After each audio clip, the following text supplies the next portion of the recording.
Hi guys, this is Asal, and today I wanted to make a quick video for you to talk about the art of persuasion.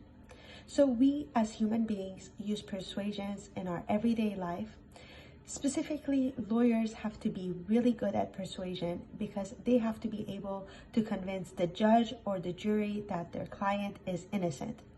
So altogether, leaders, lawyers, businessmen, they all have to be really good at the art of persuasion.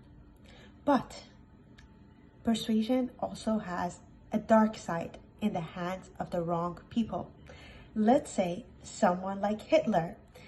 If he's able to persuade people to follow him, then he can get people to follow him to go to war.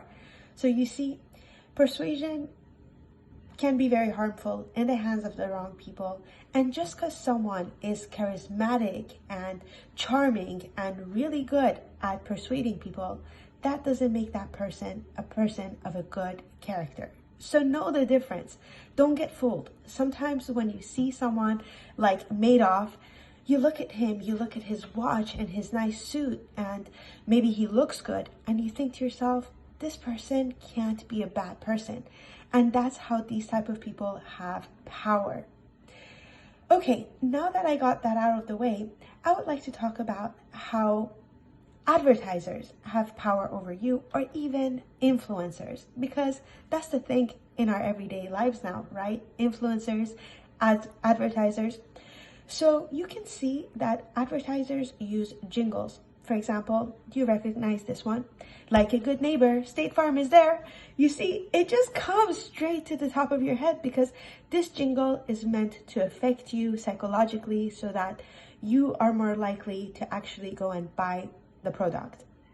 This type of jingles can affect people's desires and what people might want on a very, very basic need. Now that I've said that, I would like to actually talk about how it can also be dangerous because it can cause people to get things like an eating disorder.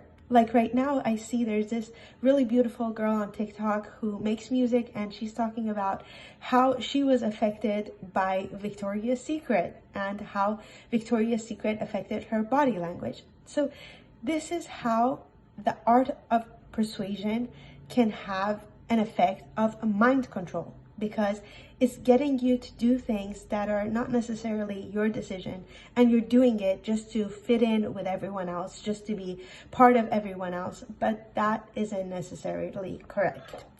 So I would actually like to take another minute to talk about what are different ways that people persuade, because a lot of the philosophers, such as Aristotle, they talk a lot about this, and I really wanted to fit this in this video. And there are three ways that people persuade. So there is persuasion by character, where you see someone and they look so good and they suit up and they just look right and you trust them, like how I said with Madoff.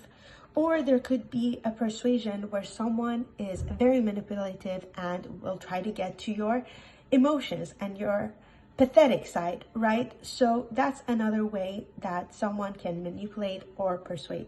The last way that I would like to talk about that people can persuade each other would be through making logical arguments, through if and then arguments, through logical arguments to get people to believe them and follow what they have to say. Anyway, I really hope you enjoyed this video about art of persuasion, and have a good day. Goodbye.